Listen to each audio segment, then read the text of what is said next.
السلام علیکم۔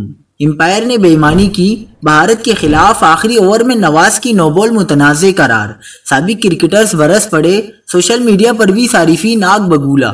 کیا آپ حالات حاضرہ سے آگاہی حاصل کرنا چاہتے ہیں؟ خبر کے پیچھے چھپے اصل حقائق جاننا چاہتے ہیں تو ابھی سبسکرائب کیجئے جلمل پاکستان کو اور ساتھ ہی گھنٹی کے نشان پر کلک کر دیں۔ آپ کو بتاتے چلیں کہ بھارت نے اعصاب شکن مقابلے کے بعد پاکستان کو 4 وکٹوں سے شکست دے دی۔ امپائر کی جانبداری اور کوہلی جیسے بڑے کھلاڑی کے چھوٹے پن نے کوہلی کی اس خوبصورت باری کو گہنا دیا۔ 3 بالز پر 13 رنز درکار تھے کہ کوہلی نے چھکا مار دیا اور ساتھ ہی نو بال کی ڈیمانڈ کی۔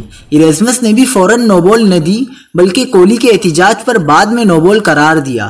اگر نو بال تھی تو امپائر مڑ کر چھکے کو کیوں دیکھنے لگا اور بعد میں اس کو نو بال کیوں قرار دیا اور پھر اس کو تھرڈ امپائر سے چیک کیوں نہیں کروایا گیا؟ سابق آسٹریلوی کرکٹر بریڈ ہوگ نے کوہلی کی تصویر ٹویٹ کرتے ہوئے سوال کیا کہ نو بال پر ریویو کیوں نہیں لیا گیا اور جب فری ہٹ پر کوہلی بولڈ ہو گئے تھے تو وہ بال ڈیڈ کیوں نہیں قرار دی گئی؟ کئی ماہرین نے کہا کہ کریز سے باہر پاؤں ہونے پر کبھی نو بال نہیں ہوتی، یہ سراسر جرم ہے۔